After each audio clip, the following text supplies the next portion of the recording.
Well, first, let me thank you all for joining us this evening for the Spring 2018 Manuel F. Cohen Memorial Lecture, which will be delivered by Sean Hagan, the General Counsel and Director of the Legal Department of the International Monetary Fund.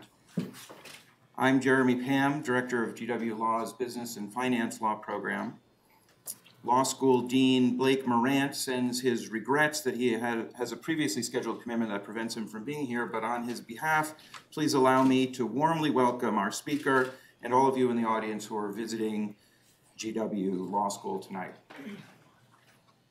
Naturally, I want to keep my introductory comments as brief as possible so that we can get quickly to Sean Hagan's remarks on the IMF and the evolution of international monetary and financial law.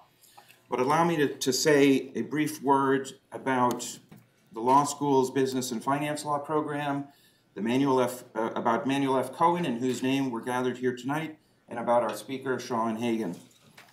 As we will be reminded in a moment, GW Law has a long tradition of education in business and financial law, and this tradition is alive and well today in the intelligence and promise of our JD, LLM, and SJD students, in the accomplishments of our alums in Washington, New York, and around the world, in the broad and deep expertise of our faculty, and the range of our course offerings, and in events featuring speakers like ours tonight. Among the common themes running throughout these constituencies and activities, I'll just highlight three big ones: global finance and stability, innovation and entrepreneurship in legal practice and in business leadership and judgment. Tonight's lecture by Sean Hagan is the latest in a long-running series of memorial lectures endowed at GW Law in the name of Manuel F. Cohen. His 1977 obituary in the Washington Post, which I read this afternoon, begins, "His real name was Manuel Frederick Cohen, but no one ever called him anything but Manny." And I can confirm that 40 years later, that remains the case. I have only heard this referred to as the Manny Cohen Lecture. The feisty lawyer from Brooklyn, as the obituary described him, was the first person to rise through the ranks to become chairman of the SEC, joining the staff in 1942 as a junior attorney, rising to become director of the Division of Corporate Finance, being named an SEC commissioner by President Kennedy in 1961, and being made chairman by President Johnson in 1964, and serving as chairman until 1969. Throughout much of this time, he was also a dedicated teacher of securities law here at GW, teaching for nearly 2 decades. The program lists many of the truly impressive lawyers who have previously given the Manny Cohen Memorial Lecture, so I will not recount them here, but I encourage you to take a look. Turning to our speaker tonight, I'm particularly pleased to welcome Sean Hagan, General Counsel and Director of the Legal Department of the International Monetary Fund, our closest neighbor, right across 20th Street.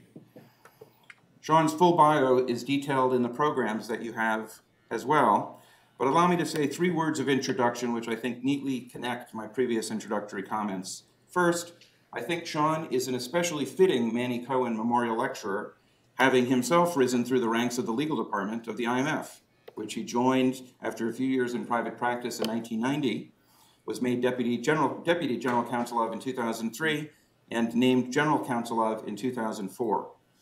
Upon his appointment as General Counsel, then IMF Managing Director Rodrigo Dorado said, "Throughout his IMF career, Sean has demonstrated outstanding intellectual qualities and analytical skills. He combines first-rate organizational skills with the ability to grasp complex and dynamic legal areas and a sound understanding of the economic and financial context of legal issues." Second, our speaker is in an unusually authoritative position to reflect on his topic, the evolution of international monetary and financial law, having worked in the IMF during a period, as some of us here may remember better than others, a period of tremendous change in the global economy, in the monetary and financial systems, and indeed in global geopolitics.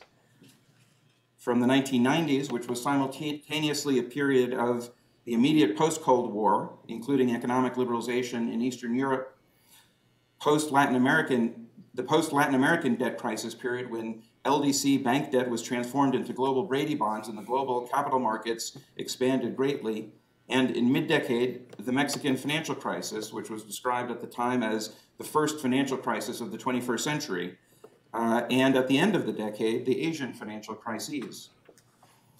On to the 2000s, which of course were marked by the attacks of September 11th, 2001, and the global response to international terrorism. Among other country-specific financial crises, the long-running Argentina debt crisis and the global policy reactions to the challenges posed by disorderly sovereign debt crises and restructurings, and the US financial crisis that began in 2007 and 8, and the European debt crises and financial crises that began shortly thereafter. And on, of course, to the current decade, in which many of the challenges of the previous decade have continued, and the balance of global economic and political power has shifted in ways predicting and surprising. Finally, I'm pleased to have spent my entire career as a lawyer, particularly as a originally as a sovereign debt restructuring specialist, knowing, working with, and learning from Sean. And throughout this long acquaintance, having always found him both an exemplary lawyer and an exemplary international public servant. Let me now turn over the floor to Sean Hagan, General Counsel and Director of the Legal Department of the IMF. We'll speak for about 40 minutes and then take questions for a similar period, followed by a reception in this and adjoining rooms. Ladies and gentlemen, please join me in welcoming Sean Hagan.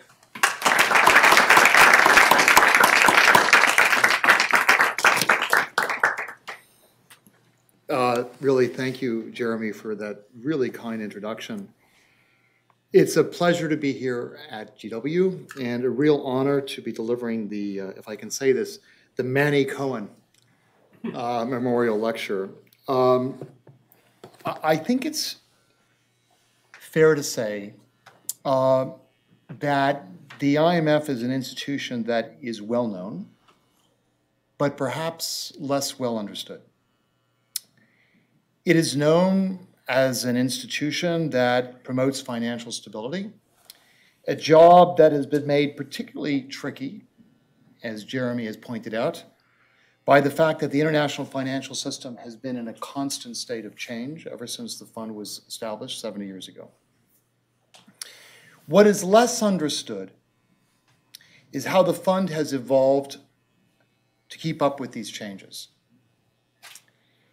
And in my remarks tonight, I want to focus on one dimension of that evolution, which is the evolution of the legal framework. And the theme that I'm going to try to develop tonight is the following. Over the years of the fund's existence, the willingness of countries to surrender legal sovereignty to the fund has declined. Notwithstanding the fact that at the same time, there has been a corresponding increase in economic and financial interdependence. An interdependence that requires greater, not less, cooperation. So, in this environment, in an environment where on the one hand, we're being pulled to help manage cooperation, but at the same time, where countries are less willing to surrender sovereignty to enable us to achieve that, the fund has had no choice but to develop a legal basis for its activities, which have continued to expand, that falls short of substantive treaty obligations. And I hope to illustrate how varied the tools have been that we've relied on, from the establishment of procedural rather than substantive obligations, to the development of soft law, and even to the reliance on private law. But let's begin with the heady days of the immediate post-war era, where there was less hesitation to pool sovereignty. Indeed, it was a time of an explosive growth of public international law, the law that governs the relations between sovereign states, particularly with respect to the establishment of substantive treaty obligations. And in some respects, this was not surprising. The negotiators of these treaties had a direct experience of the necessity of cooperation during the war. In fact, the Articles of Agreement of the IMF were negotiated during the war.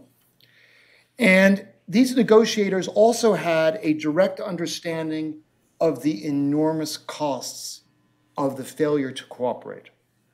There was a fresh awareness, a personal awareness for many of these people, that the failure to cooperate at both the economic and at the political level during the 1930s had been largely responsible for the ensuing devastation. So the overall architecture of the New World Order that they established immediately after the Second World War had two central features, both of which continue to exist. The first is that this was not just the establishment of substantive treaty obligations, but also the creation of independent institutions that were also the subjects of international law. And these institutions were empowered to monitor independently the observance of the substantive legal obligations that had been established by treaty. The second aspect of the overall architecture was the decision to establish specialized institutions. Instead of establishing a single institution that would have oversight over both economic and political cooperation, each institution was given a specific mandate. The UN was established to ensure political cooperation, and the IMF and the World Bank were established to promote economic cooperation. And this separation is revealed very clearly and very quickly when one reads the Articles of Agreement of the IMF. And what's important is that it actually has legal and operational implications for the fund's current work. When one looks at the enumerated purposes in the Articles of Agreement, Article 1, they are clearly economic in nature, and because their enumeration is exclusive rather than illustrative, it has long been understood that they preclude the fund from using its powers to achieve political objectives. Thus, for example, the fund is precluded as a legal matter from making the establishment of democracy as a condition for the use of its resources. If one examines the substantive obligations incurred by fund members under the articles, under the original articles, it is also clear that they were shaped by a strong sense of what the negotiators viewed as one of the key economic causes of the war. During the 1930s, the beggar thy neighbor policies exacerbated the Depression, and this was done not only by trade measures, but also by exchange rate policies that had the same effect. Countries would engineer a competitive devaluation of their currencies that would ensure that their exports became more competitive and their imports, the imports of others, less competitive. Accordingly, the central obligation under the original articles, a substantive treaty obligations, was that countries were required to fix the value of their currency vis-a-vis gold or the US dollar. It was an extraordinary sacrifice of sovereignty on a global level. And not surprisingly, the negotiators were prescient enough to provide for flexibility in how it was designed. But the key point, and consistent with the element that I mentioned before, was that this flexibility was to be managed by the institution, by the fund. It was not to be managed by the country. So while the value of a currency could be adjusted in the event of a fundamental disequilibrium, that determination was to be made by the fund, not by the member. And separately, when the currency came under pressure on a temporary basis, the fund had the power, the discretion to basically provide financing during that period to relieve the pressure on the country. Now, what's important to realize, and this is a political element, was that this system, which was referred to as the Bretton Woods system, got off the ground and endured for over 26 years because of strong US support. And this support, not surprisingly, was motivated by a clear sense of national interest. Following the war, the US was really not only the strongest economy, but some would say the only really effective economy around. And it understood that the establishment of a multilateral trading system supported by the fund was needed to ensure adequate export markets. And moreover, a fixed exchange rate system helped ensure that the US, being the strongest exporter, didn't see its currency continue to appreciate, which would have made its exports less competitive. And in some respects, this is similar to the current situation of Germany, who benefits considerably from having the euro as its currency rather than its own, which would appreciate considerably if it had its own currency, given its strength of its exports. So, just as it was the US that launched the Bretton Woods system, it was the withdrawal of US support that made it collapse in 1971. The withdrawal reflected an important economic shift. In 1945, with the prospects that US exports would be the only exports and would dwarf those of other countries, there was a fear amongst countries that there would be a shortage of dollars, a shortage of the currency that would be needed to pay for US exports. By 1971, US trading partners were experiencing the opposite problem. They held too many dollars, reflecting the fact that the US actually had a trade deficit rather than a surplus. This was due to a number of factors: high US inflation associated with the Vietnam War, but also more fundamentally, the fact that these trading partners had recovered. Their economies had grown, they had opened their capital account, and they were now in a position to themselves generate significant exports. Under the Articles, the US had an obligation to convert currency into gold at $35 per ounce. And as countries began to accumulate excess amounts of dollars, they began to line up to convert their dollars into gold. The US found that it was running out of reserves, and it decided unilaterally to close the gold window in 1971, bringing an end to the fixed exchange rate system. So for the next several years, countries negotiated a new world order, one that effectively returned a significant amount of monetary sovereignty to members. Under the Articles Agreement, members actually had complete freedom to determine how they would make what the value of their exchange of their currency would be. They could float, they could fix, they could do a managed float. But the recovery of sovereignty was not complete. Under the amended Articles, there were two substantive obligations that were added. The first is what I describe as an anti-abuse obligation. Members had the freedom to introduce any type of exchange rate policy they wanted, but they could not abuse that freedom.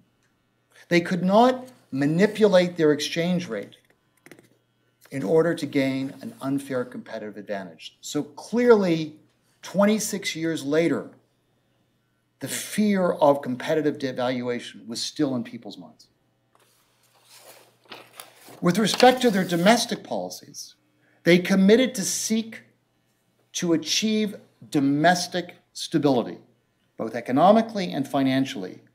There was a concern here that instability in a country, even if it was domestic, would have adverse spillover effects. A prescient concern.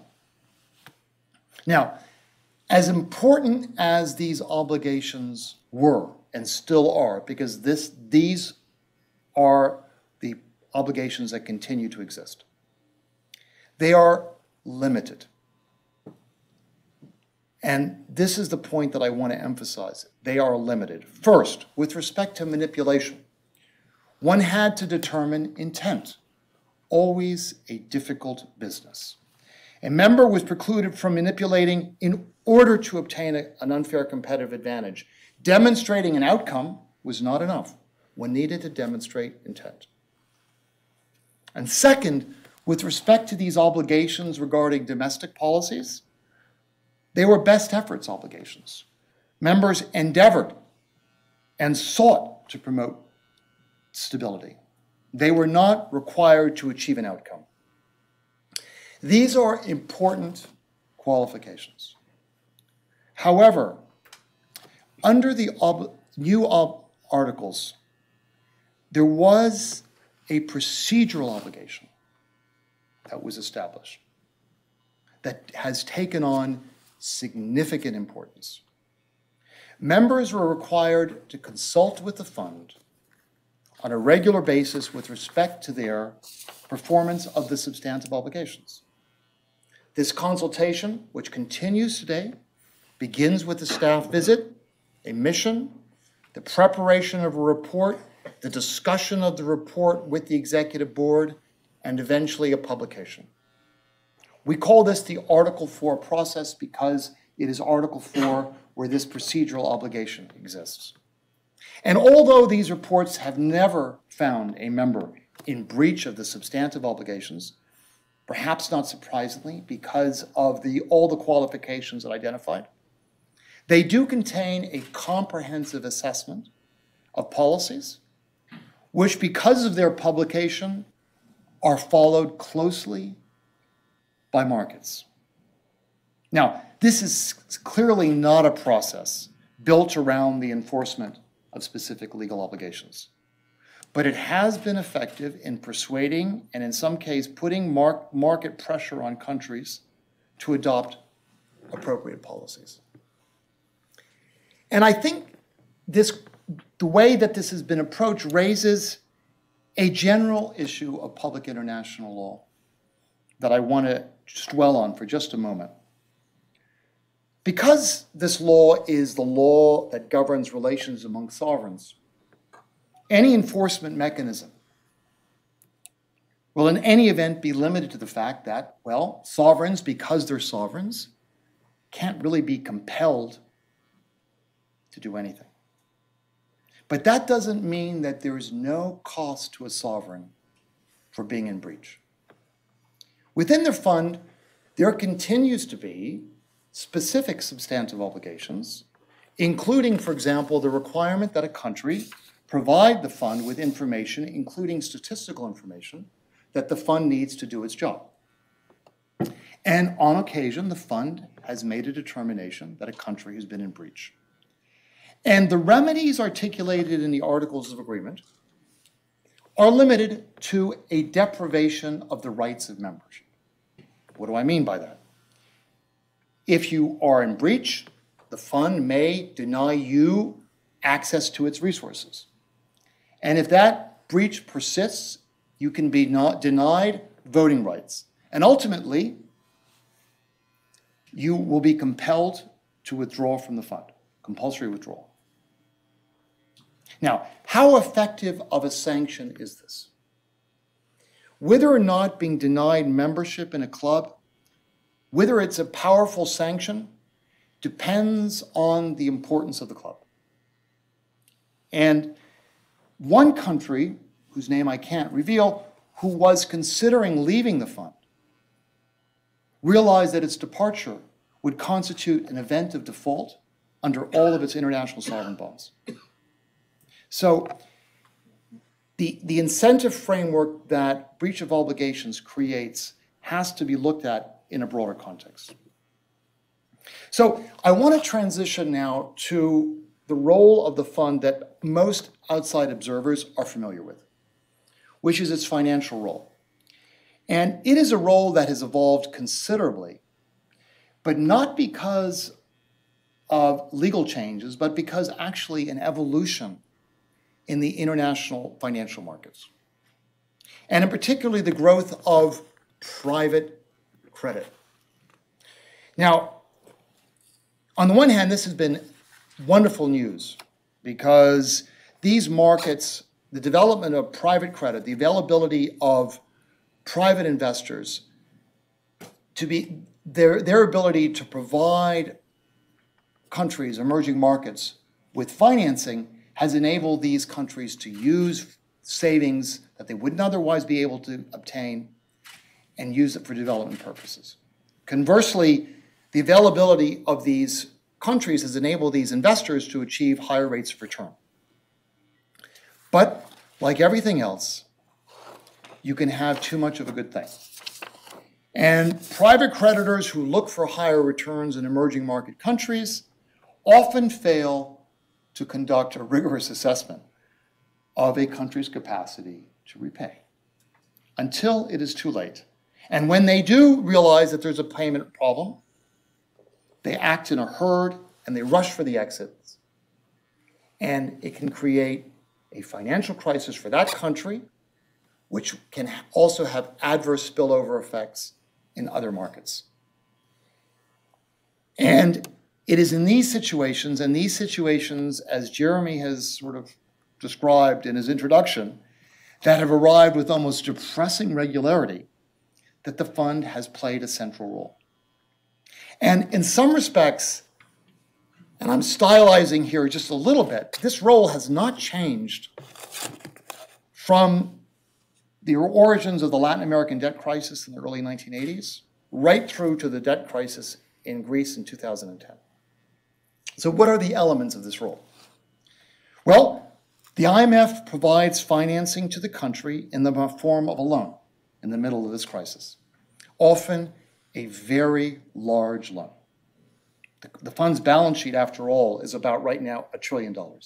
So we're talking about very large amounts of financing in support of an economic adjustment program designed to address the country's underlying problems, the problems that gave rise to its lack of capacity to repay.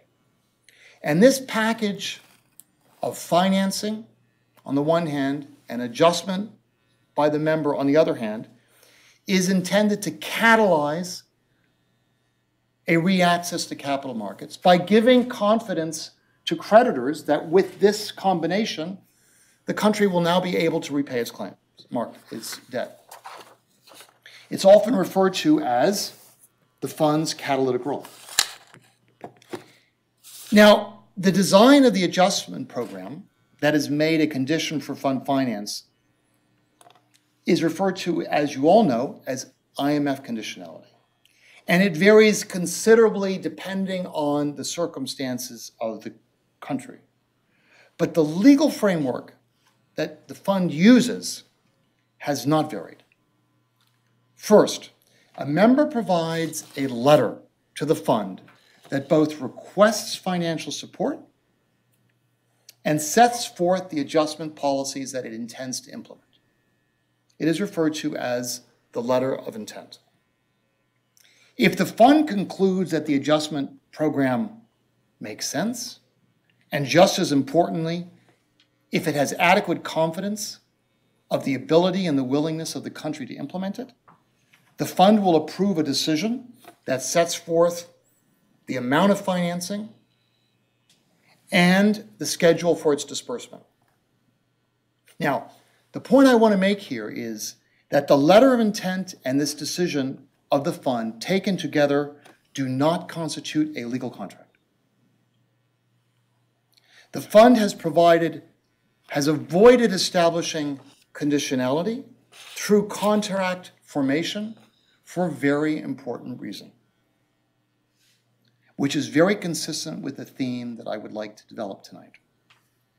If a member fails to implement the program, it will not receive future financing, but it will not be in breach of an international agreement.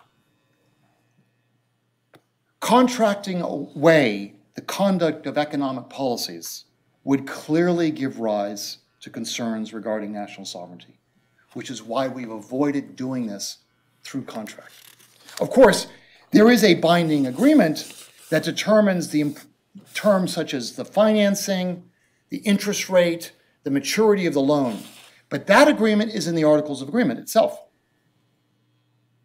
And more specifically, the Articles of Agreement delegate to the Executive Board the power to establish general policies that determine the rate of interest and the maturity structure. But the conditionality, the key element, the key condition for fund financing is not pursuant to a contract. So far I've described the legal basis for the exercise of two powers of the fund.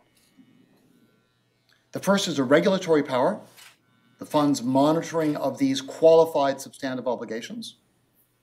And second, the financial power. But the fund has a third power, which is advisory in nature. And what I mean by that is, at the request of a member, the fund may provide technical services. It is voluntary for the member and for the fund. A member doesn't have to request it, and if received, the fund doesn't have to agree to provide technical services. And over the years, this advisory authority has been used somewhat creatively by my predecessors as an important means of developing what may be described as soft law. Some history is helpful.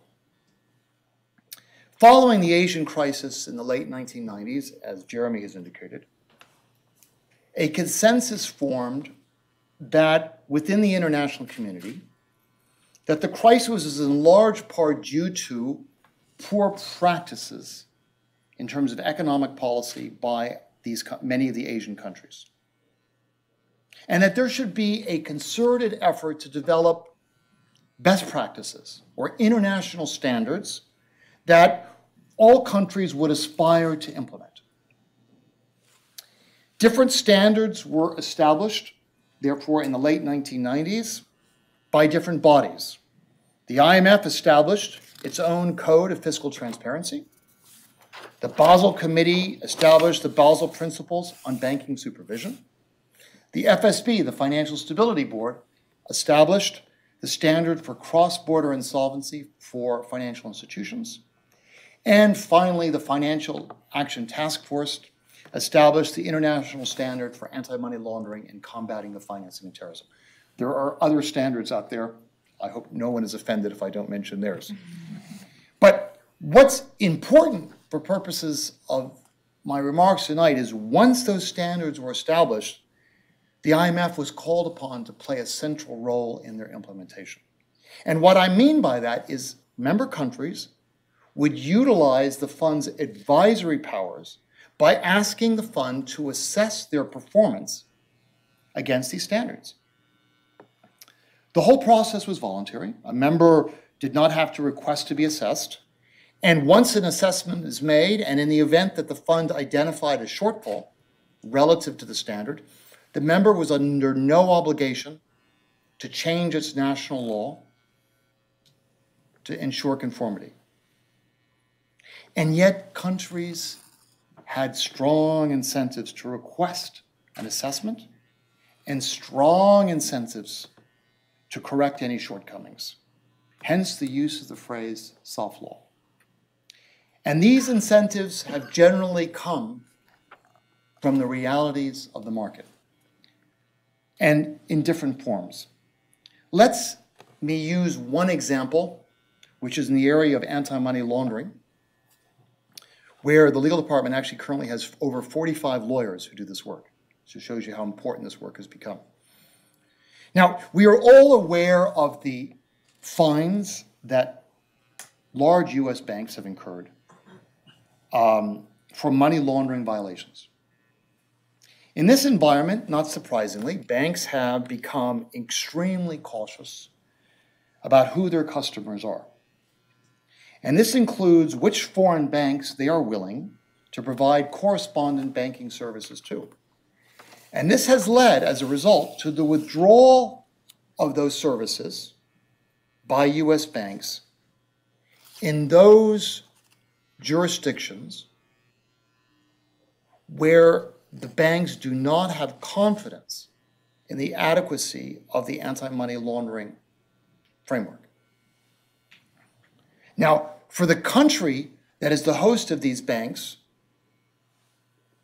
many of them emerging market, the withdrawal of these correspondent relationships from the US banks can be catastrophic because it essentially can deny them access to the US dollar system.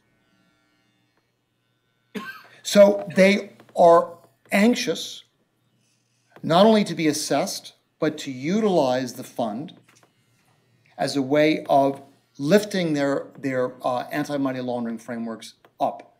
So it's a very good example of how the incentive framework has generated a dynamic of countries wanting to adhere to international standards, notwithstanding the fact that there's been no sacrifice of national sovereignty. Now, the final area of law that I want to explore, which might have puzzled you when I mentioned it, is the use of private law. So let me give you the context. When I spoke about the fund's financial role, I mentioned that in the context of a financial crisis, the combination of strong adjustment policies and financial support of the fund would normally restore confidence, and that would normally enable a country to repay its claims under the original terms. And in most cases, this will be sufficient to restore the sustainability of the member's debt situation. However, there may be cases, and importantly, there have been cases, where a member's debt level is so high that no amount of economic adjustment and no amount of financing from the fund, which takes the form of short-term loans, will make their debt sustainable in the absence of a restructuring of the private debt or the official bilateral debt. And in those cases, because the fund is required to make sure that the underlying problem is resolved, the fund support is made conditional on a debt restructuring that puts the country back on a path of sustainability. Now, how and when a debt restructuring takes place is a topic worthy of a separate talk, as Jeremy has hinted at. And for purposes of my remarks, I want to focus on one aspect of it, which is addressing the collective action problem. In circumstances where debt is unsustainable, it is in the interests of creditors as a general matter to agree on a restructuring. However, some creditors may decide to hold out on the process, allow the restructuring to take place, and then seek repayment on the original terms, and if necessary, to introduce litigation to do that. Now, from an equity perspective, the problem with that is that it may actually therefore deter the more constructive creditors from agreeing on a restructuring, an intercreditor problem.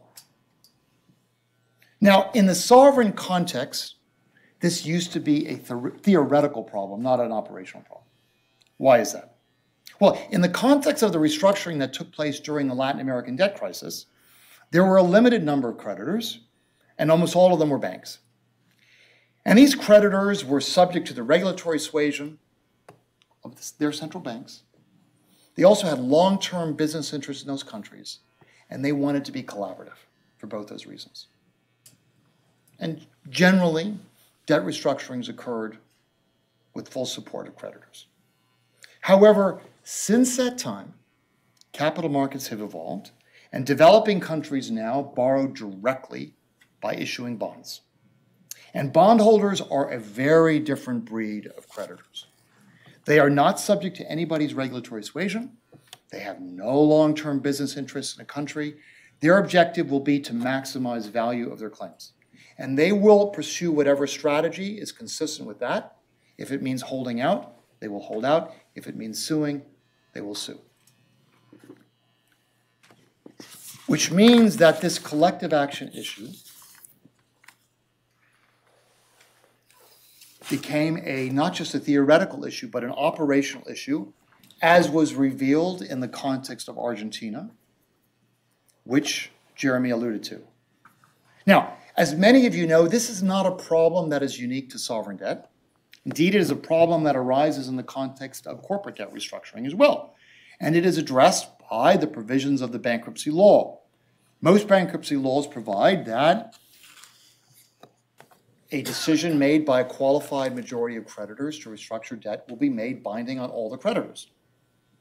Now, as a collective action problem emerged 20 years ago, particularly in the context of Argentina, fund staff proposed an amendment to the Articles of Agreement that would provide the legal basis for such a legal basis, which was decisions by a qualified majority of creditors would be made binding on all creditors. And while it received broad support from most of our members, it was not sufficient for an amendment to the Articles of Agreement. And the concern of a few members, including the United States, was, surprise, surprise, it constituted an unacceptable surrender of sovereignty. Since the terms of the restructuring would be binding on domestic courts, U.S. courts, and would override the provisions of the original contract. But faced with this dilemma, the fund pursued an alternative approach, promoting the use of what are referred to as collective action clauses in bond contracts. Clauses that would allow the decision of a qualified majority of bondholders to bind holders in the same issuance. Now, although these provisions had existed in bonds governed by UK law, they had not been included in bonds governed by New York law, which represented the majority of international bond issuances. So with support from the fund and from other official creditors, these clauses are now common in all New York law governed bonds. And moreover, there has been a recent innovation, also actively supported by the fund, that upgrades the effectiveness of these clauses by allowing voting to be done on an aggregated basis. Now, my own view is that it remains to be seen whether private law will be an adequate substitute for what is typically achieved through statutory framework, at least in other contexts. The next significant financial crisis will be instructive. But from the fund's perspective, this approach, the reliance on private law, represented an important, albeit imperfect, way of addressing a problem that was central to our mandate. So let me conclude, and I promise I am concluding, by elaborating on a point that I made at the beginning, which is the role played by institutions in the evolution of international law. If one looks at the fund as an institution, it can be seen as being made up of two components, each of which gives the fund a different form of legitimacy. The executive board, which makes all of the decisions of the fund, provides a basis for the fund's political legitimacy. Executive directors are elected by member countries, and members' voting power and the voting power of the directors they elect are based on the relative size of the economy of that country in the global economy. And as a means of maintaining this political legitimacy, this weighted voting system has had to be adjusted over the years as a result of a shift in economic weight. And I'm pleased to note that after the most recent adjustment, all of the BRICS countries are now in the top 10 in terms of voting power. So I think that the fund, in some respects, amongst many international organizations, has been able to adjust its voting power in a way that basically has made it much more inclusive in terms of the membership. But the second component of the institution is the staff. And because it owes an exclusive duty of loyalty to the institution and is responsible for all of the analytical work that is presented to the executive board for the executive board's consideration, the staff provides the basis for the fund's intellectual legitimacy. The staff does not always get it right. You only have to read the reports of our own internal evaluation office to know that. But as a general matter, there is an understanding among both member countries and the market that staff's analysis is guided by technical rather than political considerations. Now, both these components, the political and the intellectual, in my view, are needed to make the fund effective. If you took away the staff, the fund would be another government grouping, albeit a large one, G189.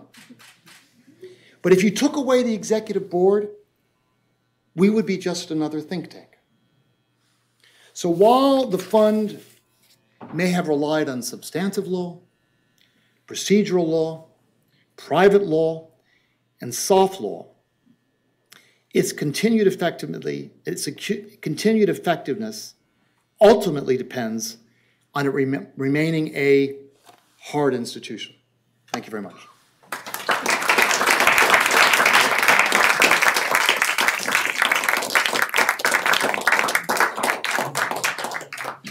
Thank you very much, Sean, for those enlightening remarks. We now have some time for questions. Let me exercise the moderator's prerogative and start with a two-part question. The question is about interdisciplinary judgment and about leadership. Okay. The talk that you've just given strikes me as partly finance, partly law, partly politics. And I don't think that someone in your position could do your job without an understanding of all of those things and other disciplines in addition. And so my question is, the question about interdisciplinary judgment is, what is the contribution of lawyers in being able to move between disciplines and frame interdisciplinary questions? The second part of the question is about leadership. You've talked about a financial system that, as you say, has evolved continuously since the Bretton Woods Agreement, but particularly in the last 3 or 4 decades in which you have been directly involved. Many of the people, while the institutions remain, as you note, many of the individual people who participated in successive financial crises in the 1980s and the 1990s, in the last decade, are reaching retirement age. Where should the international community and individual countries look for leadership as that generation passes from the stage? Okay, well, thank you. So, the role of lawyers in the fund. I have actually a few lawyers here, so maybe they can answer that question. Some of my colleagues here. So, first of all, the first role of any lawyer, any in-house lawyer, is to basically help the non-lawyer who's working in that international, that business. It can be a private company, it can be an international organization. Their first obligation is to tell them what is a legal issue and what's not a legal issue. Because quite frankly, if you're not a lawyer, you don't know where that line is. And it's really critical that the lawyers make it clear, this is a legal issue and this is a business issue. And often the two get confused. So the first job of a lawyer is to do that. The second job of the lawyer is to basically give his best legal advice on how to resolve the legal issue. Now, what's important to realize is that at the fund, you know, the legal department is the lawyer not only for the management, but also for the executive board, but also for the membership. It's not an advocate for one of those groups. So when it gives its view, it has to give as an objective interpretation of the law as possible. In other words, the advice that I would give to an executive director is the same advice I would give to the managing director and the same advice I would give to my peers or members. That's the first point. So there has to be a degree of independence in the advice that you give. But there's a broader role that lawyers play in the fund, and I suspect it's often the case in other international organizations and also in businesses. Lawyers, being lawyers, stay in the legal department. They get to know the law of the fund, and not surprisingly, over the years, they see things come and go, and they become an institutional repository. And they often provide an institutional perspective, not just on what the legal issue is, but what the general policy coherence issue is. And they often can help the business people, in my case, the policy people, understand what the real policy choices are. So I think that they can play a broader role. But what is critical is that they make it clear which role they're playing. That on this issue, I'm advising you as the lawyer, but on this issue, you can ignore it, but this is my policy advice. And you can do both as long as you make it clear that they're two different pieces of advice. On leadership, yeah, I think it's a good point. I would make two observations, and in some respects, they're at tension with each other. My own experience is that good judgment comes from experience, and experience comes from bad judgment. So having made a mistake and having been there puts you in a unique place to be able to not repeat that. So there is a real benefit from having a degree of continuity, of having people who've been around and who've seen earlier crises. But on the other hand, that's also a trap, because my experience is that every international financial crisis is different. And if you begin to use the old playbook for the next one, you're going to basically be going up the wrong track. We discussed it, it's like the generals fighting the last war. So my advice is the key to success is to basically encourage, empower the younger leaders to take that responsibility. And so I wouldn't hang on to the old timers. I would basically bring in the new people.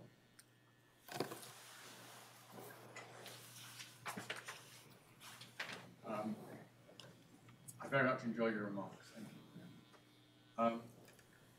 One issue that, from the point of view of establishing standards, has been a problem, certainly in the case of the Basel standards, is that the country is measured by the fund in an SF exercise as to how well they're conforming to it. The standards themselves stop short of saying how a country should enforce its regulations on its banks. So the issue is the regulator has a certain standard, it observes the international, it has certain rules, they observe the international standards, but then they don't really enforce them. Is there, what's your thoughts about whether that limitation in the implementation of an international standard is a legal issue or a political or practical issue? Okay, I think it's the latter, a political or practical issue. And I say that with confidence because other standards actually go there. So there are standards that focus very much on the design of the supervisory system, for example, in your case. But for example, in the AML CFT area, it's not just the design of the legal framework, but also an assessment of the effective implementation. And in fact, The anti-money laundering framework was significantly upgraded several years back to include effectiveness because it was recognized that a law is as weak as the weakest institution that enforces it.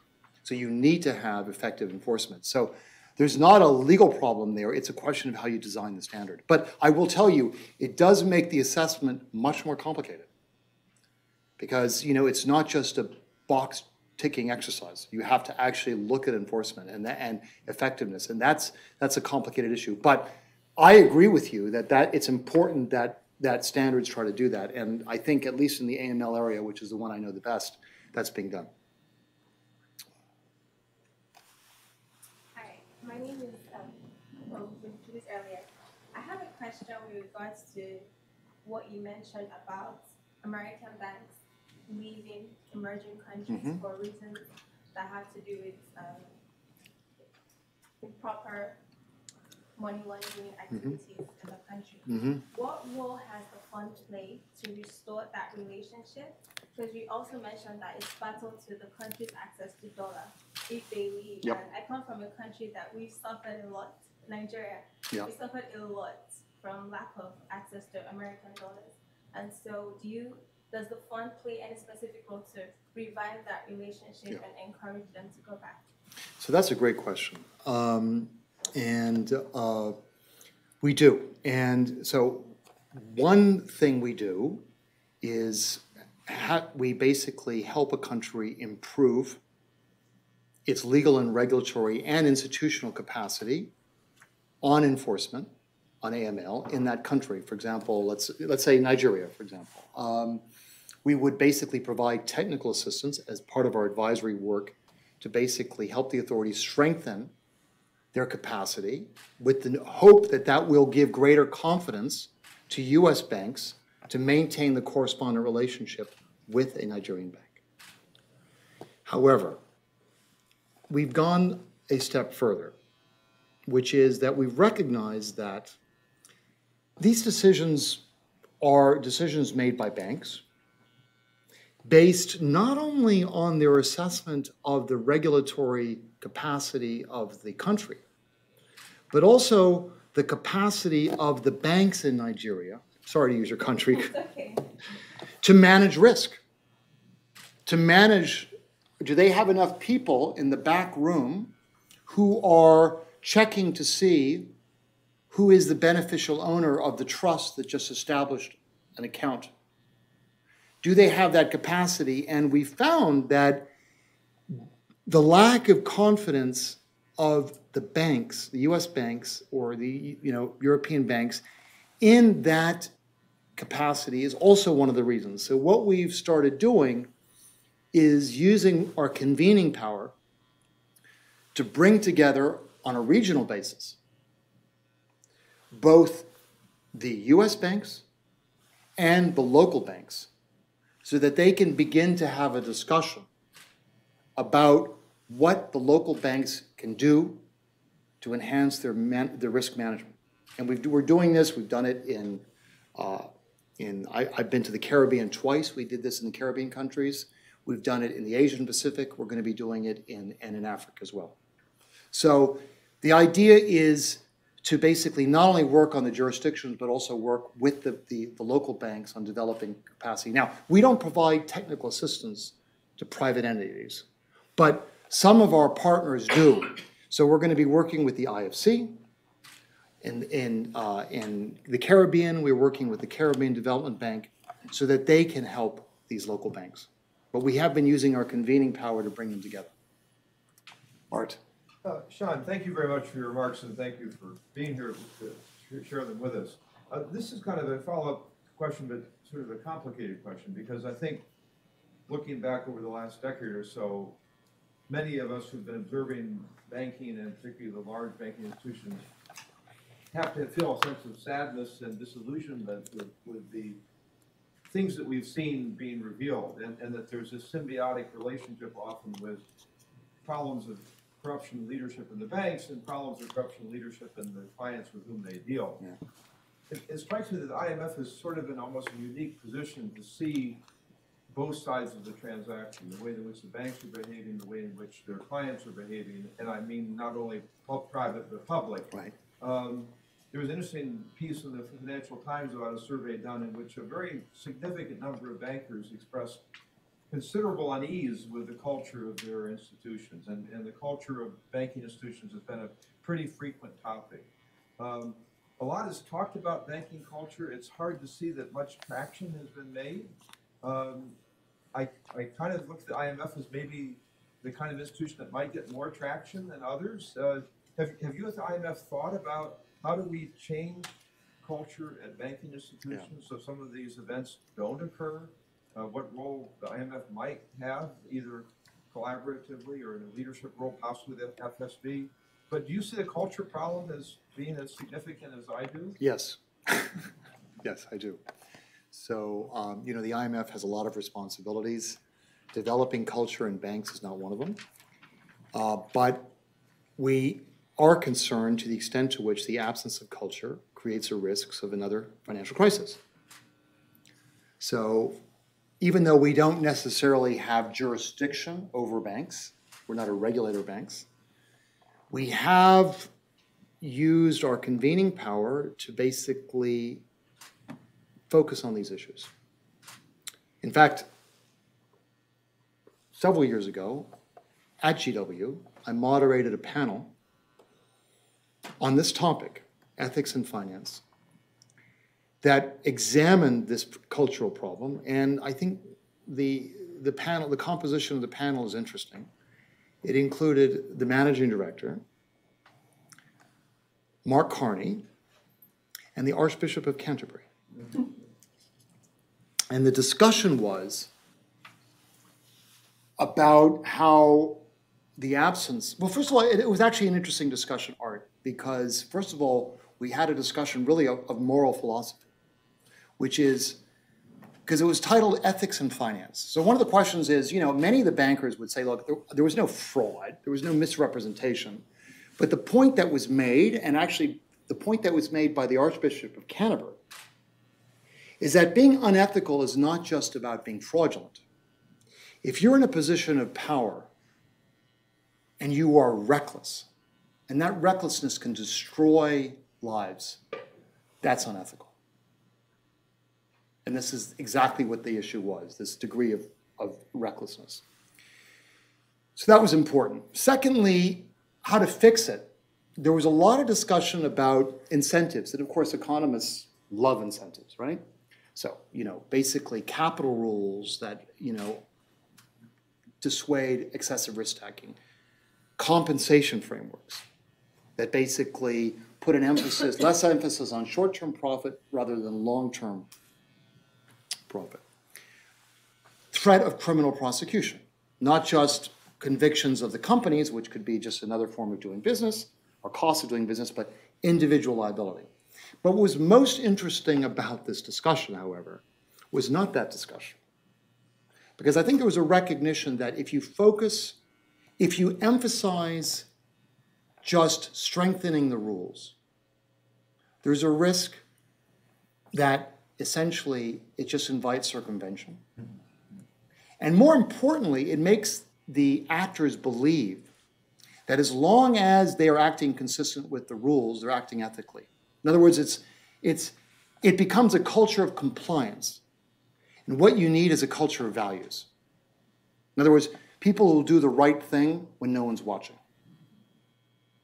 So the question is, how do you do that? Now, that's not the IMF. I mean, how do you create a culture of values is not something that the fund has a competitive advantage of. I think actually in the fund we have great values, and it's an institution that I love dearly, but I don't feel that we're in a position to proselytize on this issue. But I think there was a recognition that you cannot just look at this issue in a repressive way. You have to basically find ways. And our managing director actually gave a speech on this at the International Bar Association, where she talked about, for example, the importance of education, of educating. I remember, you know, I went to law school, not during the Watergate crisis, I'm not that old, but in the 80s, and you may remember, Art, they introduced professional responsibility at that time because of Watergate. I think that similarly, I think ethics has to be a mandatory course so people begin to internalize ethical considerations at an early stage of their professional development. It's a long answer. No, thank you. Yes.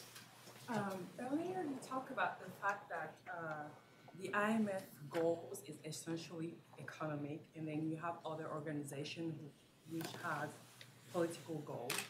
And I guess my question is, when it comes from a country that has been destroyed politically, and it will have an impact on the economy. So if the country is looking for a second loan or something like that, how does the IMF keep itself out of the political zone? So that's a great question. And I would distinguish between two different concepts. One concept is the one that I mentioned in my remarks, which is that we shouldn't be making judgments about the positive or the negative aspects of a particular political system. Democracy is better. You know, we shouldn't be advising countries on how to design their political systems, okay? And by the way, there are international organizations that mix economic and political, the EBRD being a good one. The EBRD is an economic institution, but its articles of agreement specifically mandate it to make promotion of democracy a condition. So I'm not saying that it's not a good thing to have a mixed mandate. The point is the fund does not. And as a lawyer, my response to people who say you should is, I'm happy to do that, but change the articles of agreement first. So that's the first one. But the second concept is a more subtle one, which is, of course, economic problems translate into political problems. And political problems also translate into economic. So whenever we are in a crisis, we're very conscious of the extent to which the advice we're providing, the conditions that we have on economic issues, may have political implications.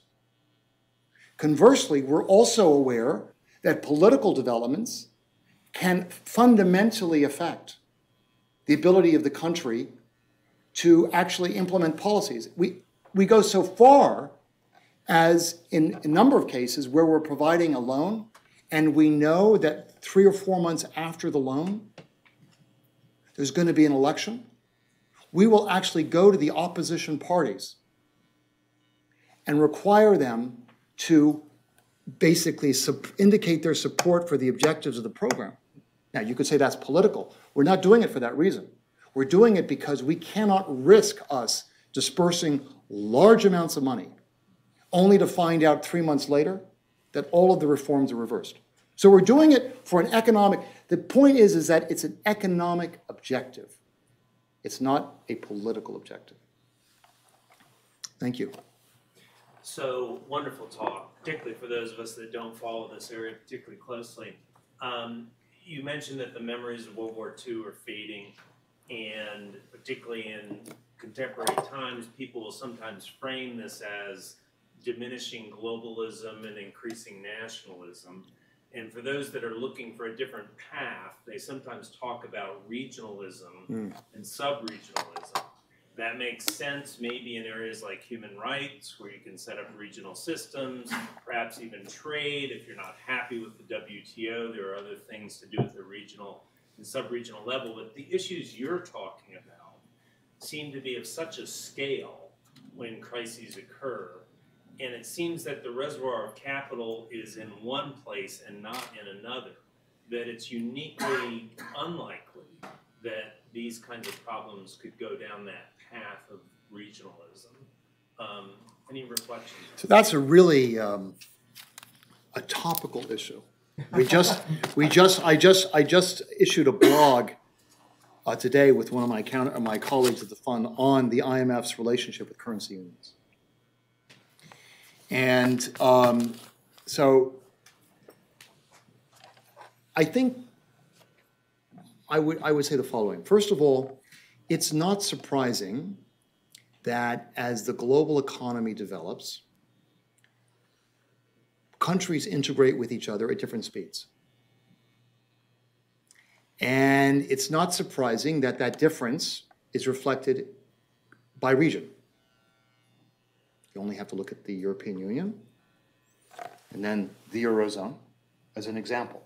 But there are other examples. There's Mercosur in Latin America.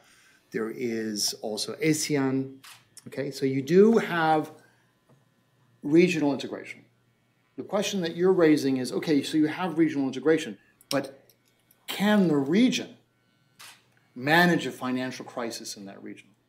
And the answer is, it depends. It depends how integrated that region is and whether or not they have developed the frameworks and the capacity to manage and finance that crisis. One of the most integrated regions, and you would be, one of the wealthiest, and the one that had, in some respects, very well-developed institutions, of course, is the Eurozone. But when the Eurozone crisis occurred, it was unable to manage the crisis on its own, and the fund had to step in. But the Eurozone has learned from that experience. And not surprisingly, the Eurozone would prefer to make decisions on financing and on adjustment amongst themselves. One of the disadvantages of having the IMF come in is because the IMF's governance structure includes a lot of other shareholders who will have views. So you can imagine this issue, right? So since the Eurozone crisis, where the fund did play a very active role in designing conditionality, because that is our area of expertise, they did not have that technology. They have learned to do it. But more importantly, they have achieved even greater integration and have created the frameworks that will enable them to respond to a crisis more effectively on their own by achieving a banking union, before there wasn't a banking union, by achieving an insolvency framework for banks, and they're beginning to pool resources for a fiscal union, just at the beginning. So they are going in that direction, in part to be more independent from the fund. And it's a dynamic that the fund shouldn't resist. It should accept the fact that these countries are going to move in that path. The fund, I think, works constructively with regions. I mean, we work very closely, for example, with the ASEAN and the financing mechanism that it has created as well.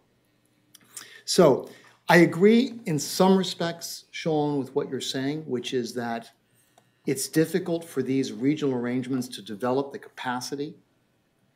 But after a crisis, they place a priority on doing that because it's so painful. Perhaps we have time for one more question, if there is one. There's three. So maybe we can collect the three and I'll answer them together. My question is about the virtual currency. So unlike the traditional currency, more independent and more private, so it challenges the traditional function of the central bank. So at the central bank of the world, as I say, the IMF, so what's the challenges that virtual currency bring to it, and what strategies the IMF will take to complete its challenge? Okay. And yeah, my question is more on a broader level on related to that question. It's more about fintech or technology in general, that it develops faster, and more often right now the governments are reacting to the problems rather than acting to it. And I was wondering, institutions like IMF, what kind of role it can play. Yeah. When you mentioned there's three branches, is it more on the regulatory side or on the advisory side, or good. Both? Good. That's a good question. I think there was one here. Well, my question was, at the outset, you talked about countries being more reluctant to cede sovereignty than at the time the fund was founded. And my question was, how has that affected the growth of the global economy, if at all? Okay, so let me answer that question first. I think that it hasn't necessarily affected the growth of the economy, but I do think it's affected, at least in terms of the fund's mandate, the ability of the countries to both prevent and manage financial crisis in a way that basically minimizes human welfare costs. That's my own personal view. On cryptocurrencies and fintech, this is a topic that we are devoting considerable resources to. I guess perhaps I missed one power that I should have mentioned. So we've got financial, regulatory, technical systems. The fund also basically tries to exercise a degree of intellectual leadership in areas that are emerging. And one of the ones that we're devoting a considerable amount of energy to is in the area of fintech and cryptocurrencies. We've come up with several papers. As you can imagine, it's an area where there hasn't been yet a convergence on approaches. Different countries are doing different things. So one of the first steps is to basically get everybody on the same page as to what it is and what it's not. And what's, at least from the fund's perspective, what some of the benefits are and what some of the risks are. I mean, the benefits, blockchain technology, and the ability to use technology to enhance financial inclusion is significant. The risks that the fund have identified in particular are in the area of anti-money laundering. Because essentially the degree of anonymity that is created through this technology, and there have been examples, very famous cases, gives rise to major concerns regarding financial integrity and potentially even financial stability. So there are some benefits, but there are also significant risks in terms of allowing financial systems to basically be infiltrated by criminal networks. And that's one of the things that we're working on. So, thank you. Perfect. Please join me again in welcoming I'd